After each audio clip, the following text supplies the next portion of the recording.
Bismillahirrahmanirrahim. Assalamualaikum warahmatullahi wabarakatuh. Alhamdulillah wassalatu ala rasulillah wa ala alihi wa sahbihi wa mawala. La hawla wa la quwwata illa billah, amma ba'd. Sahabat Abi yang dimuliakan oleh Allah Subhanahu wa taala di mana saja berada, mari kita awali pembahasan bab 5 meneladani peran ulama penyebar ajaran Islam di Indonesia dengan mengucapkan basmalah, bismillahirrahmanirrahim. Namun sebelum kita lanjut, pastikan mengklik tombol subscribe, like, share, dan komen. Semoga channel ini memberikan manfaat, amin ya rabbal alamin.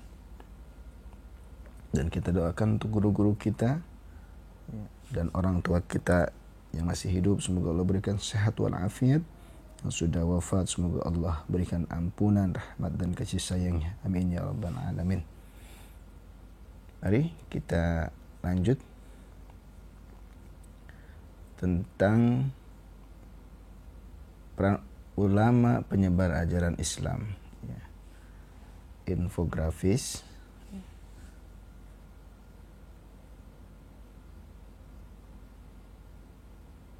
Penyebar Islam di Indonesia, Sultan Malik Soleh, Sultan Ahmad, hingga Sultan Zainal Abidin. Jangan lupa tadarus. Ayo tadarus sebelum memulai pembelajaran. Mari membaca Al-Quran dengan tartil. Semoga dengan membiasakan diri membaca Al-Quran, kita selalu mendapat keberkahan dan kemudahan dalam belajar dan mendapat ridha dari Allah Subhanahu wa ta'ala. Aktivitas 5.1. 1. Bacalah Quran Surah Al-Imran ayat 16-20 di bawah ini dengan fasih dan tartil selama 5-10 menit. Perhatikan makhraj dan tajwidnya.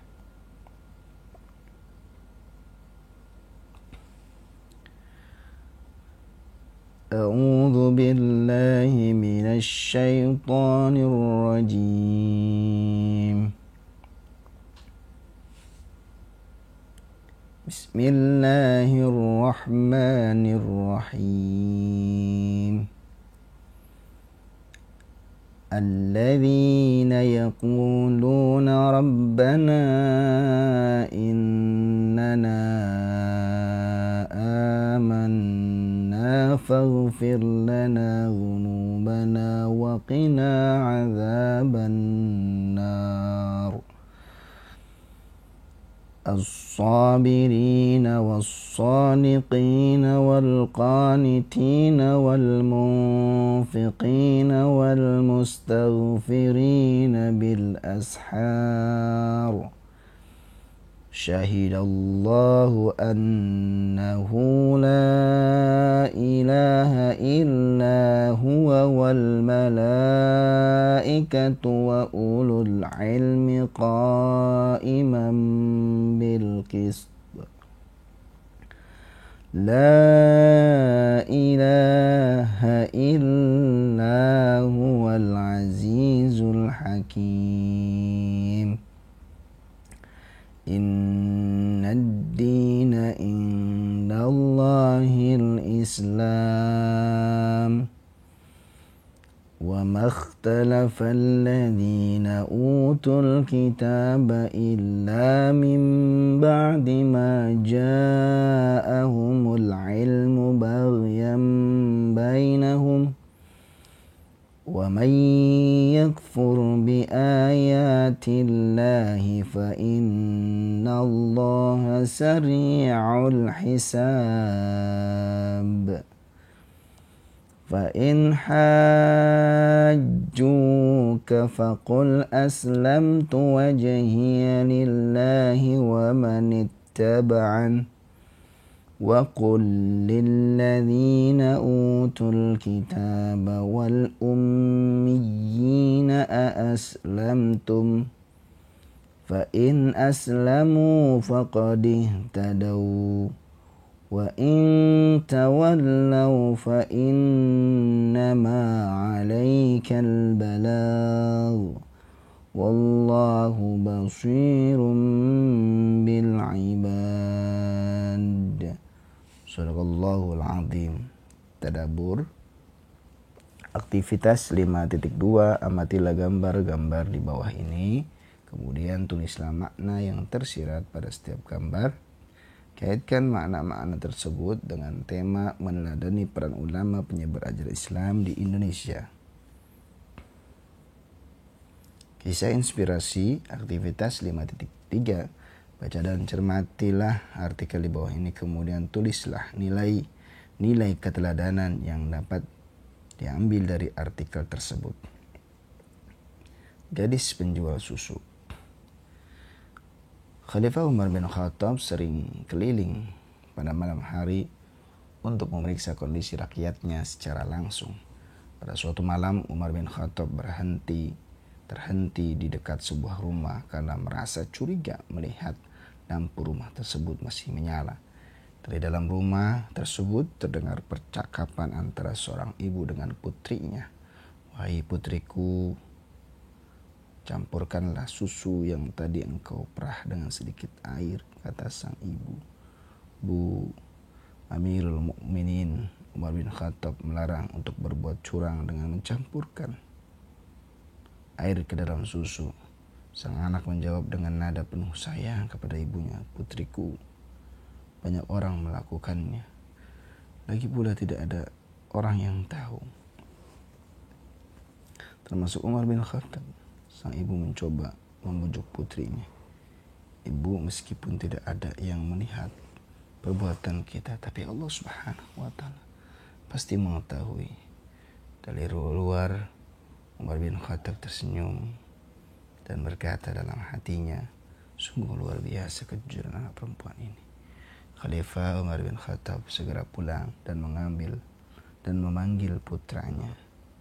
"Asim bin Umar, anakku, menikahlah dengan gadis itu. Sungguh ia seorang yang jujur. Ia hanya takut kepada Allah Subhanahu wa Ta'ala, bukan kepada manusia." Beberapa hari kemudian, Asim bin Umar melamar gadis jujur itu.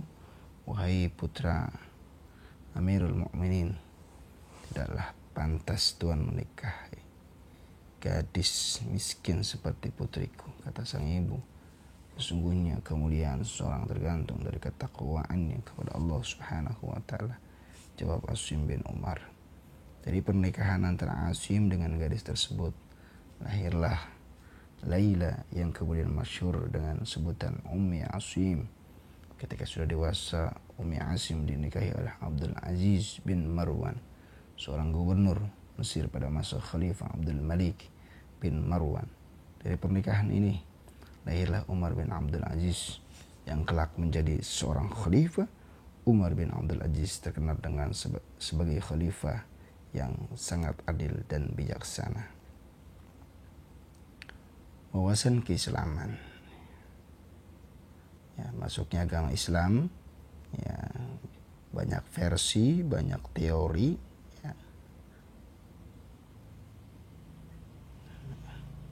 Kita baca teori Mekah oleh Profesor Dr. Buya Hamka. Buya Hamka menggunakan berita yang diangkat dari berita Cina Dinasti Tang sebagai acuan. Teori ini menurutnya Islam masuk ke Nusantara pada abad ke-7 Masehi. Berdasarkan berita Cina Dinasti Tang, ditemukan pemukiman saudagar Arab di wilayah pantai barat Sumatera. Dari sinilah disimpulkan Islam dibawa masuk ke Indonesia oleh para saudagar yang berasal dari Arab. Jika kita perhatikan, kerajaan Samudra Pasai didirikan pada abad ke-13 Masehi atau tahun 1275 Masehi. Artinya bukan awal masuknya Islam, tetapi merupakan perkembangan agama Islam.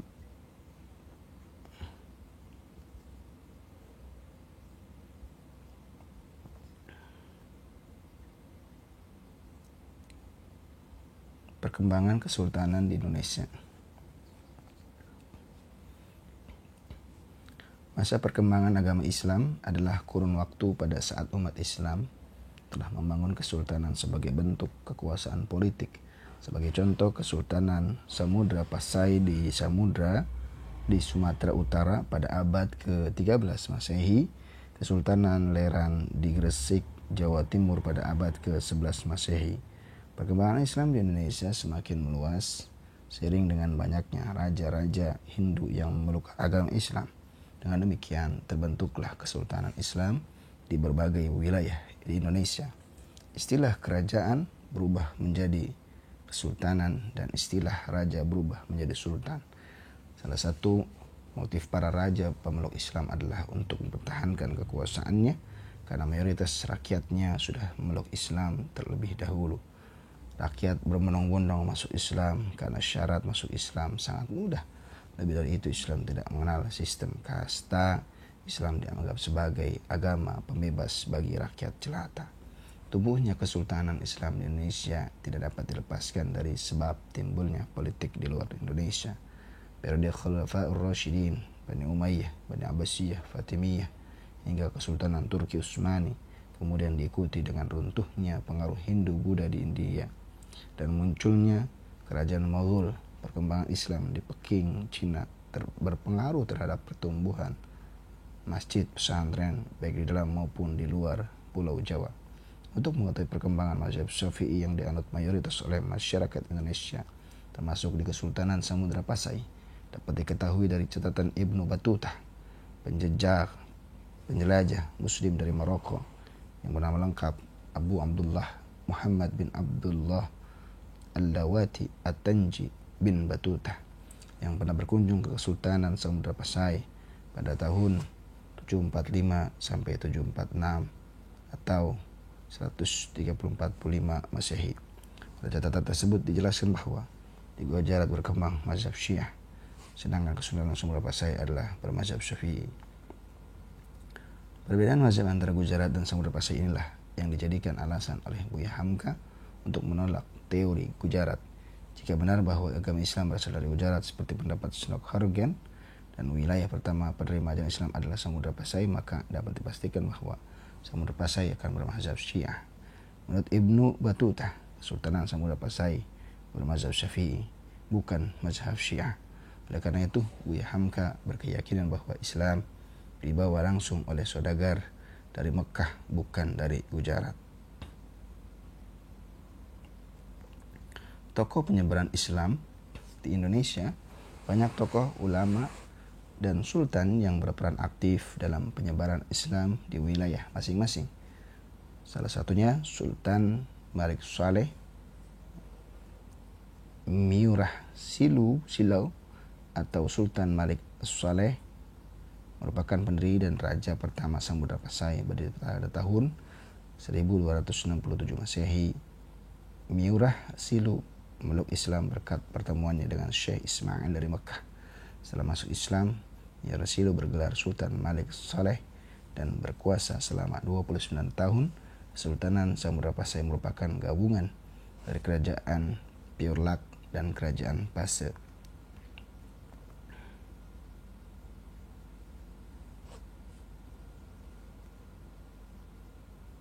Sultan Ahmad, beliau merupakan Sultan Samudra Pasai yang ketiga, bergelar Sultan Malik At-Tahir II. Pada masa pemerintahannya, Kesultanan Samudra Pasai dikunjungi oleh seorang penjelajah dari Maroko, yaitu Ibnu Battuta. Menurut catatan Ibnu Battuta, Sultan Ahmad sangat memperhatikan perkembangan dan kemajuan agama Islam. Beliau berusaha keras untuk menyebarkan ajaran Islam ke berbagai wilayah di sekitar Samudra Pasai. Sultan Alauddin Riyad Shah, beliau merupakan Sultan Aceh ketiga, terkenal sebagai peletak dasar-dasar kejayaan Kesultanan Aceh. Hubungan baik dengan Kesultanan Turki Utsmani dan kerajaan-kerajaan Islam lainnya menjadikan pemerintahannya semakin kuat. Bahkan militer Kesultanan Aceh terkenal handal karena mendapat bantuan dari Kesultanan Turki Utsmani. Wali Songo merupakan 9 wali atau sunan yang menjadi pelopor penyebar Islam di Pulau Jawa. Mereka adalah 1. Maulana Malik Ibrahim, Sunan Gresik; 2 Raden Rahmat Sunan Ampel, 3 Maulana Makdum Ibrahim Sunan Bonang, 4 Raden Paku Sunan Giri, 5 Syarifuddin Sunan Derajat, 6 Raden Mas Sahid Sunan Kalijaga, 7 Ja'far Shadiq Sunan Kudus, 8 Raden Umar Said Sunan Muria, 9 Syarif Hidayatullah Sunan Gunung Jati. Mereka menggunakan berbagai saluran dakwah, di antaranya kebudayaan, kesenian, pendidikan, pernikahan, perdagangan, dan politik. Penyebaran Islam di seluruh wilayah Nusantara dipengaruhi oleh jalur perdagangan dari berbagai negara seperti Persia, India, dan Arab. Selain berdagang, mereka juga berdakwah untuk penyebaran ajaran Islam. Selain itu, proses dakwah Islam melalui pesantren yang digagas oleh Wali Songo sangat efektif untuk menyebarkan Islam ke pelosok pedesaan. Sultan Alauddin. Sultan Alauddin nama aslinya adalah Pangrangi Daeng Manrabia. Dinobatkan sebagai Raja Goa pada usia 7 tahun. Beliau termasuk tokoh yang berjasa besar pada penyebaran Islam di Sulawesi Selatan. Beliau merupakan Raja Goa pertama yang masuk Islam bersama Raja Talo. Oleh karenanya, rakyat Goa Talo secara bertahap memeluk agama Islam. Penyebaran agama Islam pada masa pemerintahan Sultan Alauddin mencapai daerah Buton dan Dompu Sumbawa, termasuk berhasil mengislamkan kerajaan Sopeng, Wajo, dan Bone. Penyebaran agama Islam di Goa juga atas perjuangan dakwah dari Datuk Ri Bandang Abdul Makmur Khatib Tunggal, seorang ulama dari Minangkabau. Datuk Tunggang Parangan. Datuk Tunggang Parangan atau Habib Hashim bin Musakh bin Abdullah bin Yahya merupakan seorang ulama Minangkabau yang berdakwah di Kutai Kertanegara. Beliau berdakwah bersama sahabatnya Datuk Ri Bandang pada masa pemerintahan Raja Ali Mahkota. Berkat dakwah Datuk Tunggang Parangan, akhirnya Raja Ali Mahkota memeluk Islam dan diikuti oleh keluarga kerajaan serta rakyat Kutai Kertanegara. Sultan Zainal Abidin. Beliau memerintahkan Kesultanan Ternate pada kurun waktu 1486 sampai 1500 Masehi. Sejak usia beliau mendapatkan pendidikan agama dari ayahnya dan dari seorang ulama bernama Datuk Maulana Hussein. Setelah dinobatkan menjadi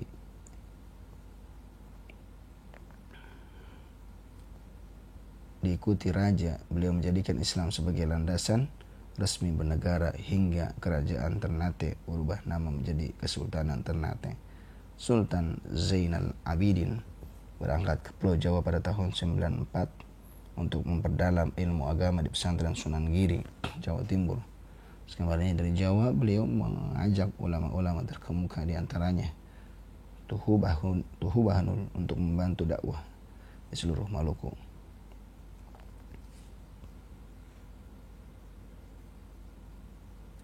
Salah satu peran terpenting Sultan Zainal Abidin dalam penyebaran agama Islam adalah mendirikan pesantren-pesantren dengan pengajar yang didatangkan langsung dari Jawa.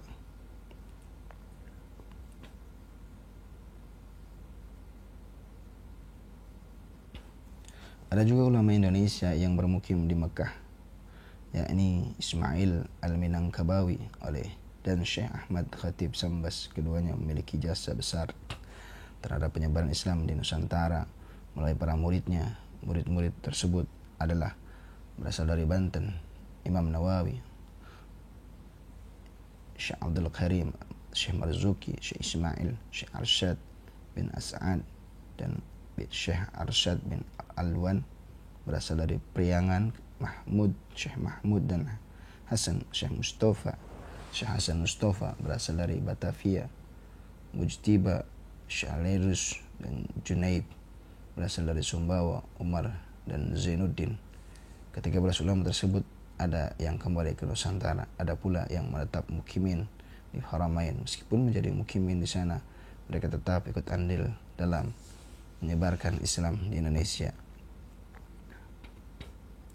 Kebanyakan ulama yang disebutkan di atas merupakan penulis hebat dengan karya monumental. Karya para ulama tersebut ditulis dalam bahasa Arab, Melayu, Jawa, atau bahasa lokal lainnya. Dan saat ini banyak yang dicetak ulang di Indonesia. Di antara karya ulama Indonesia yaitu nama ulama Nuruddin Araniri berasal dari Aceh, karya Sirah Al-Mustaqim, bidang ilmu fikih ibadah.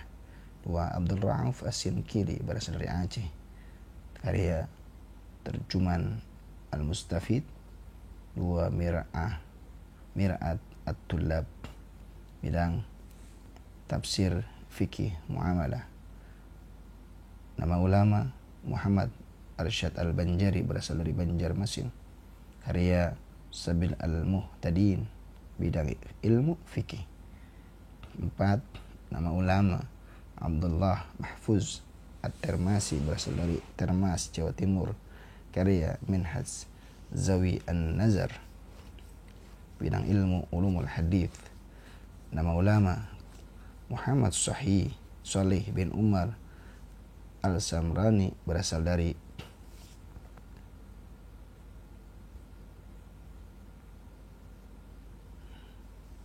karya Majmu'at Asy-Syar'iyyah Faid Ar-Rahman, bidang ilmu fikih dan tasawuf tafsir. Aktivitas 5.5. Bersama kelompokmu, carilah biografi tokoh-tokoh di atas, presentasikan hasilnya di depan kelas. 4. Keteladanan para ulama penyebar ajaran Islam di Indonesia. Banyak nilai keteladanan dari tokoh penyebar Islam di Indonesia. Di antara nilai keteladanan tersebut adalah hidup sederhana.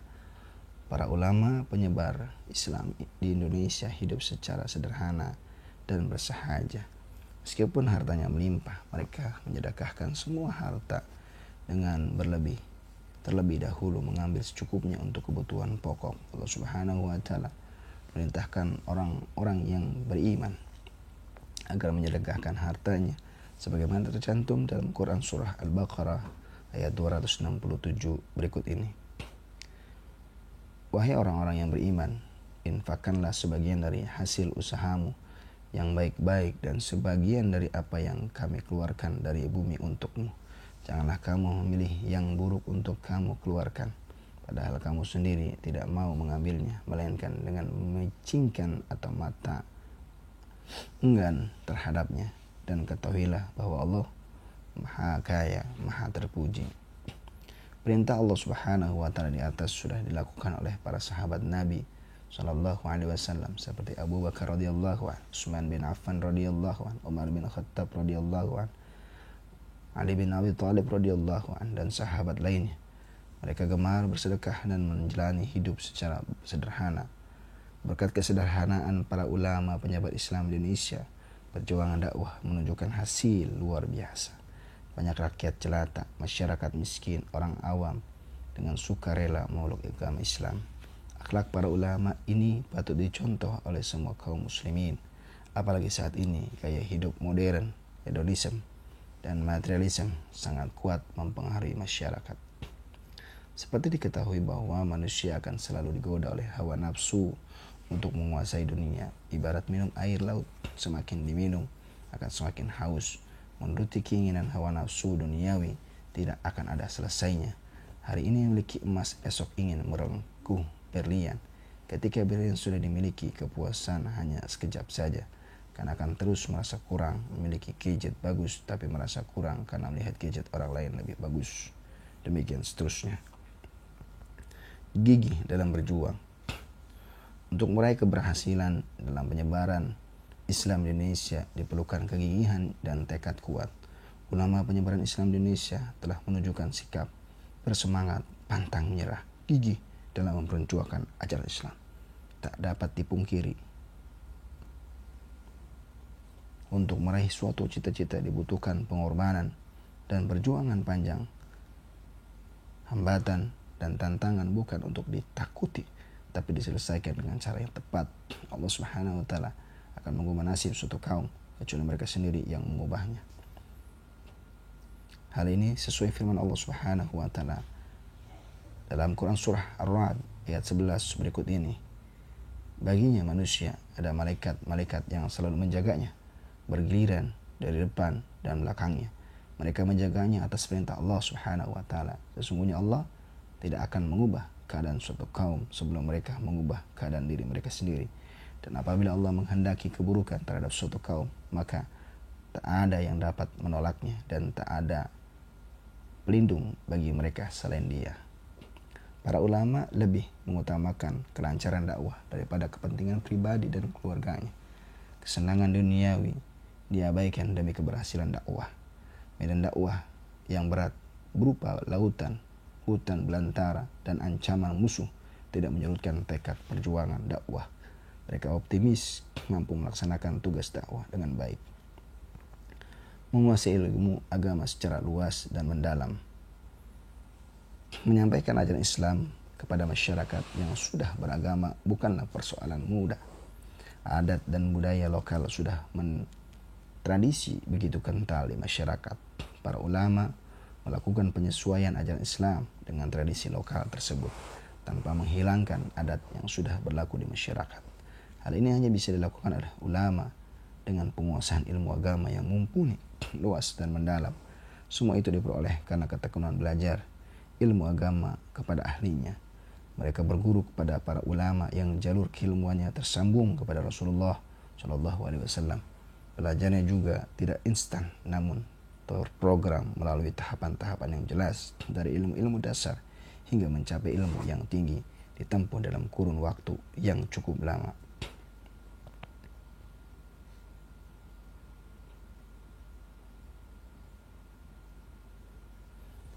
Belajar ilmu agama harus melalui seorang guru yang jalur keilmuannya bersambung sampai Rasulullah SAW. Harus dihindari belajar ilmu agama secara otodidak atau melalui media internet tanpa mengkonfirmasi kebenaran dan kesahihan isinya kepada para alim ulama, kiai, atau ustadz. Jika ini dilakukan, maka akan berpotensi tersesat dan menyesatkan. Produktif berkarya. Para ulama sangat produktif berkarya lewat ilmu, pengetahuan, dan amal soleh. Banyak kitab dan tulisan karya mereka yang terus-menerus dipelajari oleh santri hingga saat ini. Karya-karya tersebut merupakan wujud kepedulian para ulama dalam menyelamatkan generasi penerus agar terjaga akidahnya dari pengaruh ajaran sesat.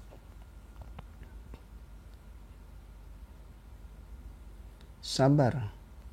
Ujian dan cobaan yang dialami oleh para ulama penyebar Islam di Indonesia berhasil dilalui dengan kesabaran. Salah satu hikmah adanya ujian tersebut adalah dapat diketahui tingkat keimanan seseorang. Allah Subhanahu wa Ta'ala hendak menguji siapakah di antara hambanya yang terbaik amal-amalnya. Seorang pendakwah harus memiliki tingkat kesabaran tinggi karena menghadapi umat memiliki keragaman budaya, etnis, tingkat pendidikan, dan kepribadian. Seorang akan diuji oleh Allah Subhanahu wa Ta'ala sesuai dengan tingkat keimanannya. Semakin tinggi keimanan, maka semakin berat ujian dari Allah Subhanahu wa Ta'ala. Keimanan dan kesabaran adalah dua sisi yang menyatu, tidak dapat dipisahkan satu sama lain, diibaratkan seperti kepala dan badan. Menghargai perbedaan. Islam secara tegas menyatakan tidak ada paksaan dalam beragama.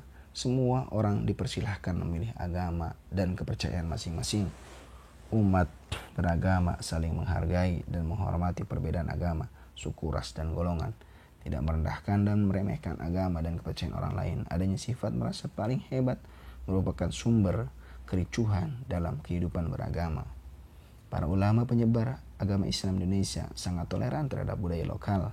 Masyarakat pribumi yang memeluk agama Islam tetap diperbolehkan melakukan tradisi-tradisi lokal yang sudah diselaraskan dengan ajaran Islam. Dengan demikian, tidak ditemukan adanya benturan antara ajaran Islam dengan budaya lokal. Justru sebaliknya, antara ajaran Islam dengan budaya lokal mampu berjalan beriringan.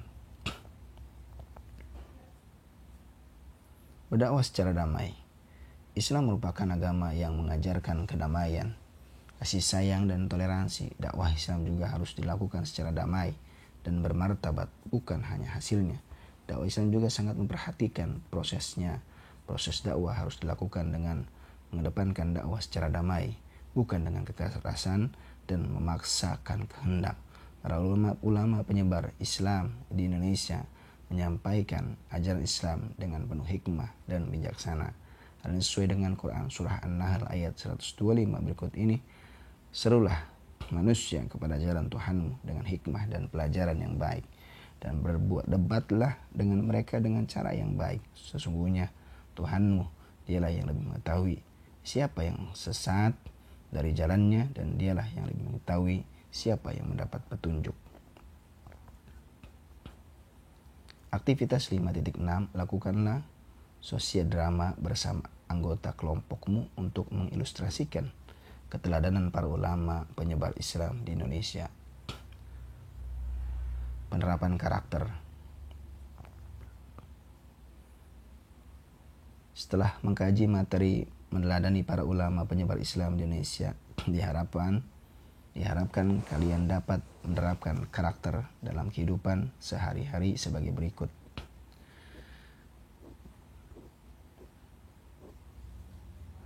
Selalu berhati-hati dalam mengutarakan pendapat agar tidak menyinggung perasaan orang lain. Nilai karakter toleransi, belajar dan meneladani ilmu agama kepada kiai atau ustadz yang memiliki sanad keilmuan bersambung sampai kepada Rasulullah SAW, benar-benar kritis, menggunakan uang seperlunya dan tetap menjaga kesederhanaan dalam hidup, tanggung jawab, menghargai perbedaan pemahaman dan pengamalan ajaran agama di masyarakat, kebinekaan global, bersemangat dalam melakukan dakwah secara damai di lingkungan sekolah, beriman dan bertakwa kepada Tuhan yang Maha Esa dan berakhlak mulia. Refleksi. Kemukakan pendapat kalian terkait manfaat yang diperoleh setelah mempelajari materi di atas. Sangat bermanfaat, cukup bermanfaat, kurang bermanfaat, sangat kurang bermanfaat. Alasannya. Rangkuman.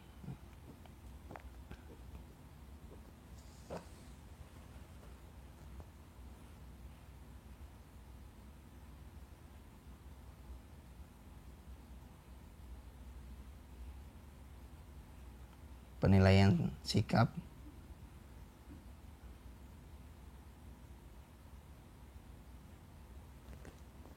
Setelah mempelajari materi ini, telah tumbuh kesadaran dalam diri saya untuk selalu mendalami ilmu agama. Sangat setuju. Ragu-ragu, tidak setuju. Alasannya, diri saya telah dididik untuk berusaha sekuat tenaga melakukan amal kebaikan. Saya termotivasi untuk selalu sabar dalam menghadapi cobaan hidup. Saya terbiasa menghargai perbedaan pendapat dengan orang lain. Diri saya dididik untuk berdakwah secara damai. Sikap, penilaian, pengetahuan. 1. Kegigihan dan semangat para juru dakwah melalui berbagai saluran islamisasi di Indonesia berperan penting terhadap keberhasilan dakwah di Indonesia. Salah satunya adalah saluran kesenian tradisional. Hal ini dikarenakan A. Kesenian merupakan sarana untuk kemampuan para da'i. B. Masyarakat Indonesia menyukai kesenian tradisional. C. Banyak seniman yang beragama non-Islam akan tersingkir. D. Mengurangi risiko perbedaan pendapat di antara masyarakat. E. Akan mendapatkan penghargaan dari keluarga kerajaan. 2. Teori Persia yang disampaikan oleh Profesor Dr. Hussein Jajadiningrat mengatakan bahwa Islam masuk dari Persia dan bermazhab Syiah. Pendapat ini didasarkan pada sistem mengeja bacaan huruf Quran, terutama di Jawa Barat yang menggunakan ejaan Persia. Namun teori ini memiliki kelemahan, yaitu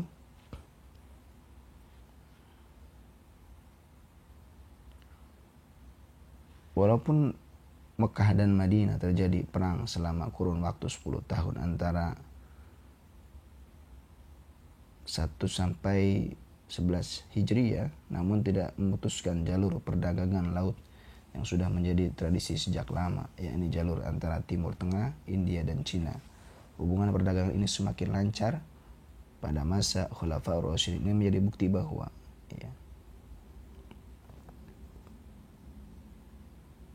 perhatikan narasi berikut ini. Nama aslinya adalah Miyurasilu. Miyurasilu meluk agama Islam berkat pertemuannya dengan Syekh Ismail dari Mekah. Semasa berkuasa menjadi sultan, sempat menerima kunjungan dari Marco Polo. Berdasarkan narasi tersebut, tokoh tersebut adalah Perhatikan narasi berikut ini. Sultan Alauddin, Riayat Shah mendatangkan ulama-ulama dari Persia dan India untuk mengajarkan agama Islam di Kesultanan Aceh.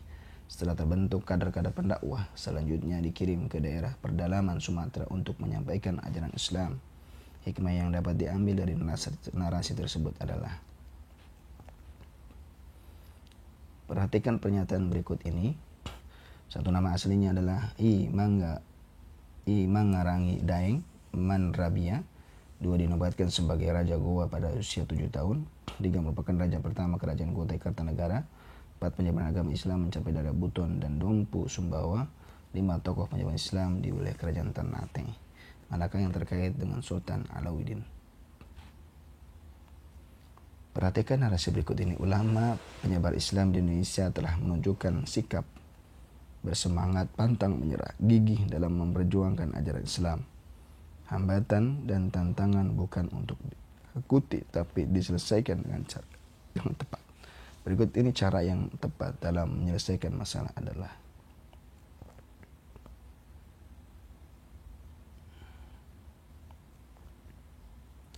perhatikan narasi berikut ini. Para ulama lebih mengutamakan kelancaran dakwah daripada kepentingan pribadi dan keluarganya. Kesenangan duniawi diabaikan demi keberhasilan dakwah. Medan dakwah yang berat tidak menyurutkan tekad perjuangan dakwah. Mereka optimis mampu melaksanakan tugas dakwah dengan baik. Hikmah yang dapat diambil dari narasi tersebut adalah: perhatikan Quran surah At-Taubah berikut ini.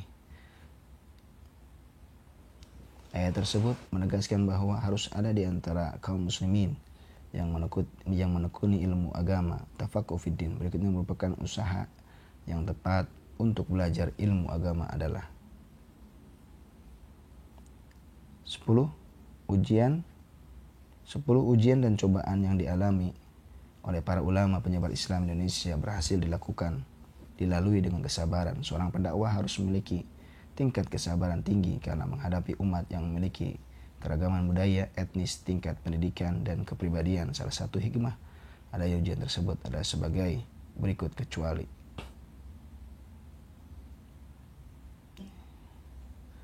demikian yang bisa Abi sampaikan, mudah-mudahan bermanfaat. Ya. Khutbah sofa wadama kadar, ambil yang baik, buang yang buruk. Insyaallah kita akan bertemu di kemudian hari. Terima kasih. Wassalamualaikum warahmatullahi wabarakatuh.